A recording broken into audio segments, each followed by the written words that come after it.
This is Tala with Drive-Thru Therapy. Thank you so much for joining me tonight on another episode. As always, I want to thank the people that are listening and the new people that are showing up, and thank you guys for sharing. All of that is wonderful, and it's a really good deed. Hopefully somebody out there needs this, and when you send it to someone else, it's kind of like I'm trying to speak for you. If you want to tell them something, and I happen to say it that day, or happen to say it in one of the episodes, go ahead and send it to them. I'll take the blame. You won't. Anyways, also, I don't want to forget to give you guys my email. So it's TALAIBRA8888 and you can email me topics that you would like me to discuss, or whatever you'd like to email me. That would be great. I'd like to communicate with you guys. Since my social media is non-existent, practically, I would like to make contact with you guys. And I want to start a segment on relationships pretty soon that I do weekly, because I think I do it weekly anyways.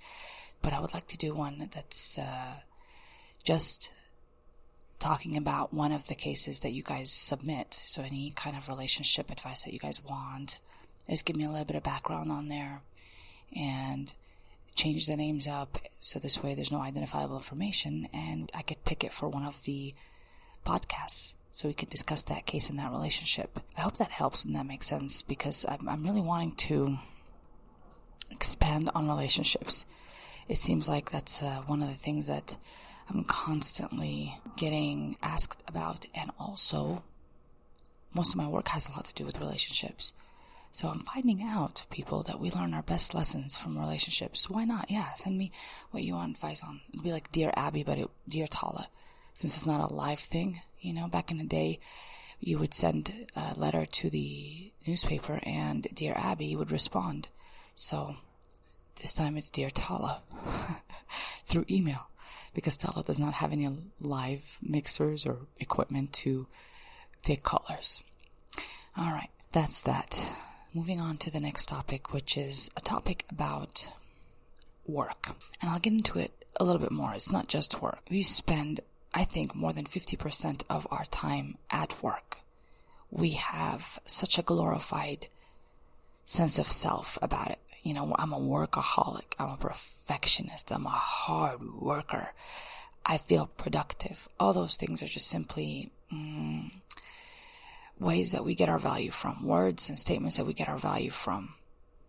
But we find out that, sure enough, at one point, nothing that we do is going to be enough. We end up feeling like we're not acknowledged for the work that we do.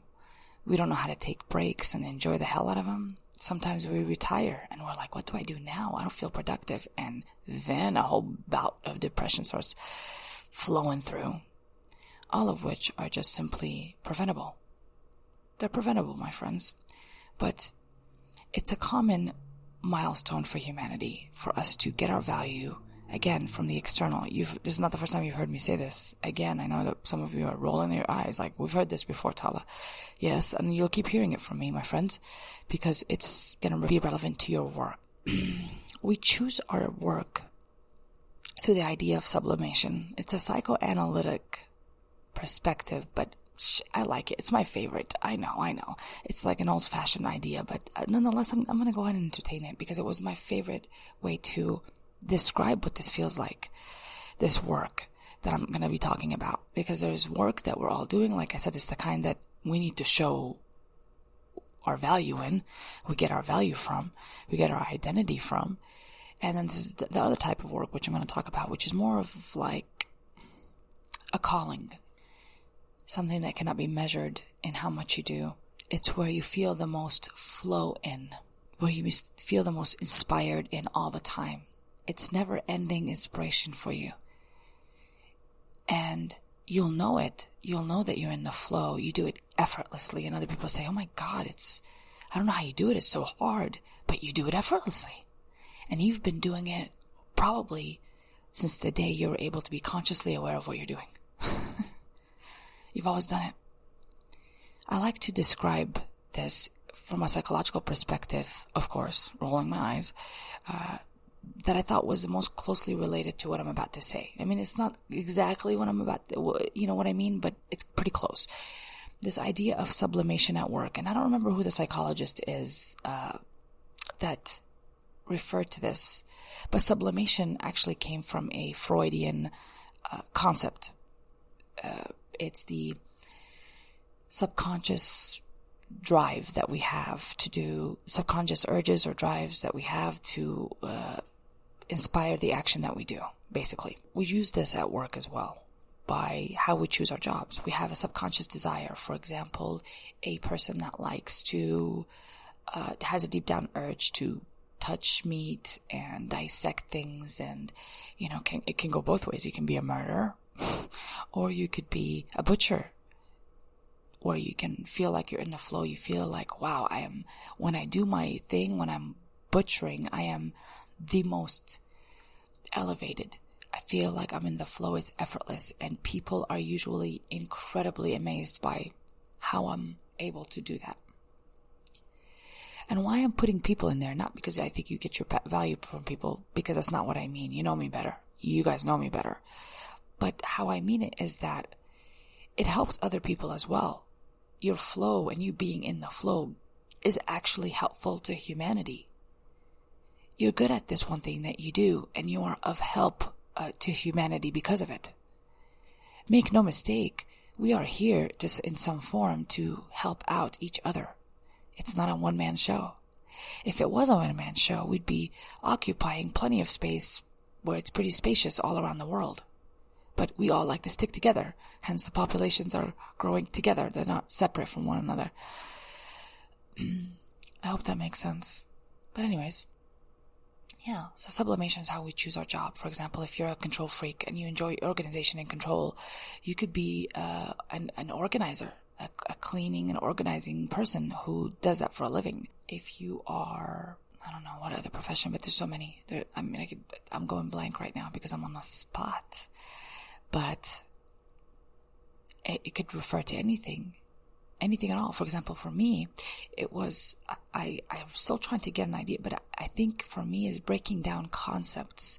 I can take concepts that you might have heard before, and I can break them down and reteach them in a way to help.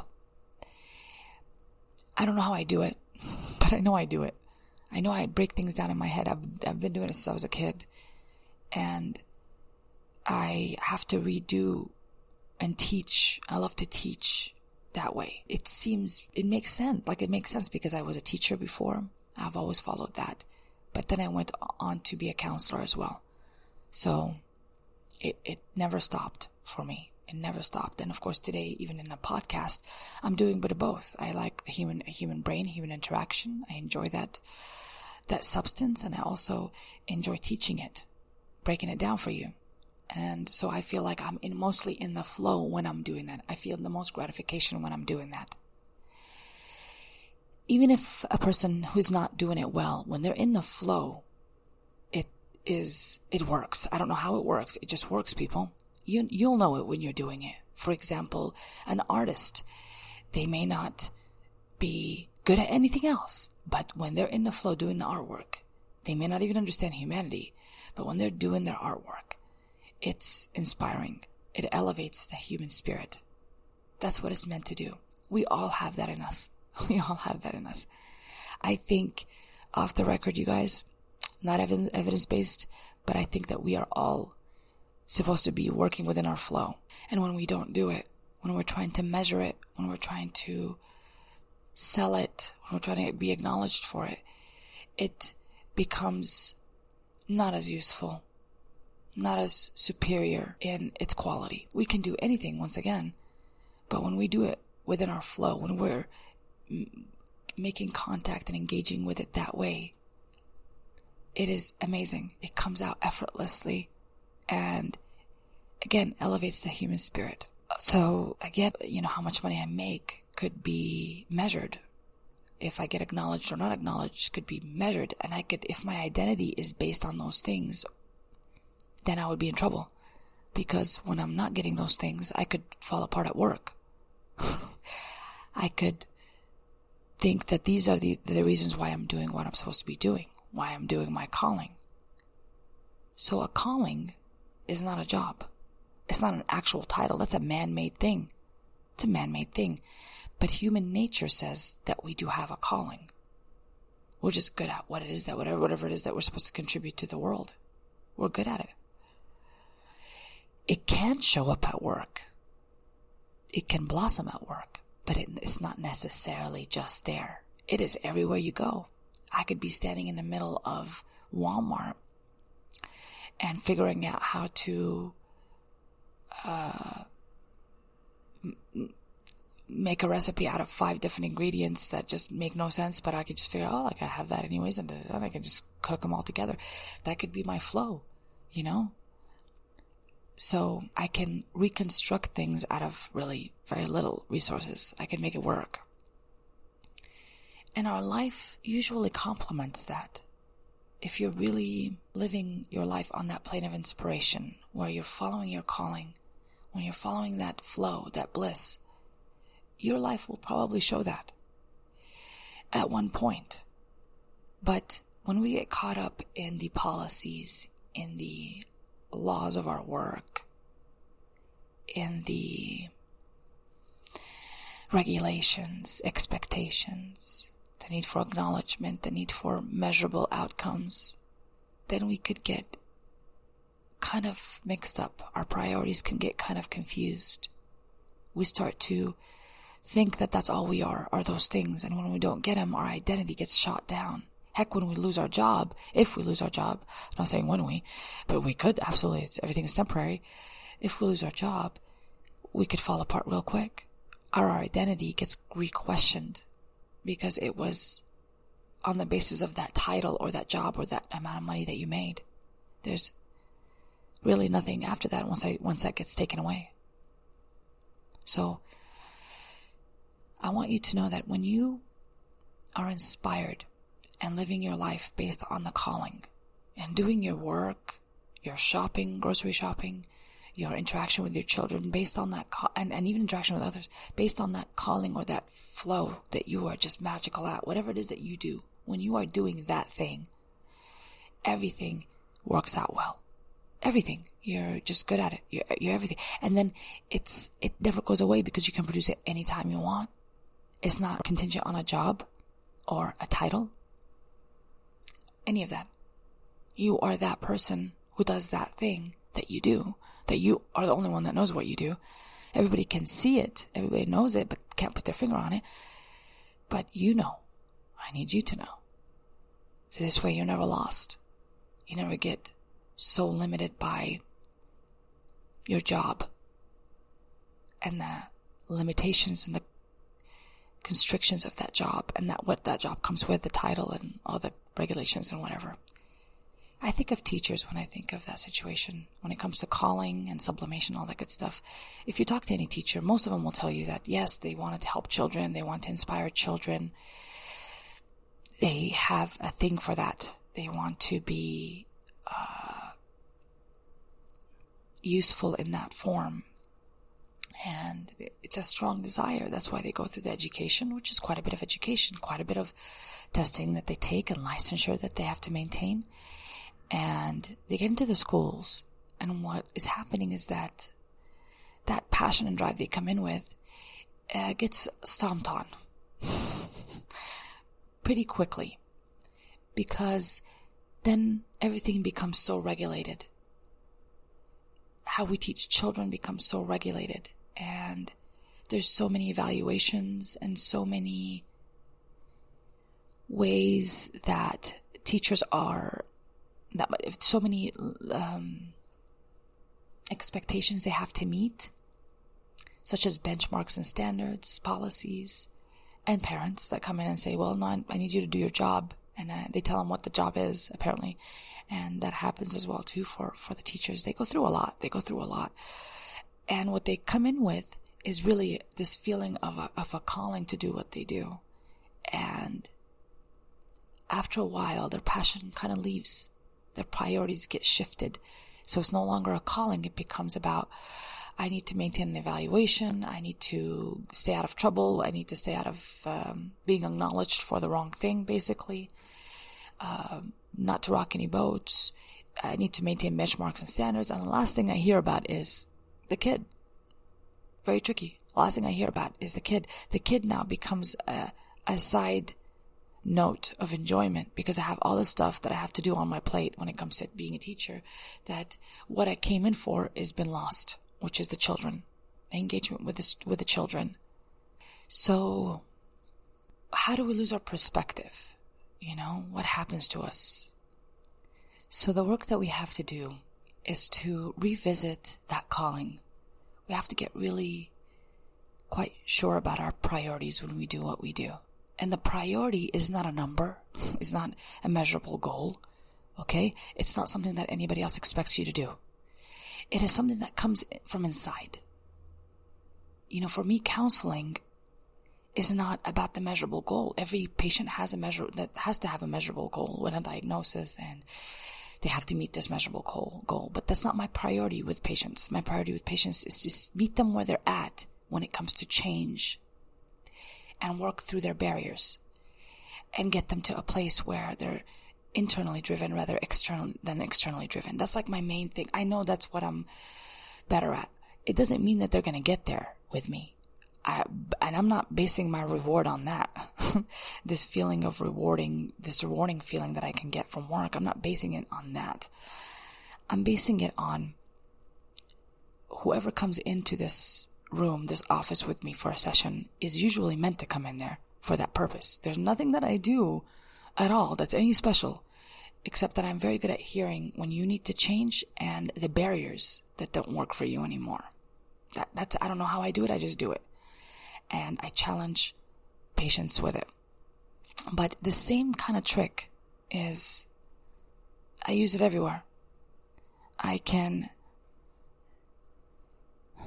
be patient when I need to be. I can be loving with no conditions.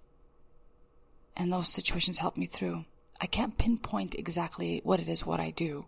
I don't know what it is, but when I'm doing it, it feels like I'm home. It feels like it's natural. I'm born with it. And I get to do it without the ego.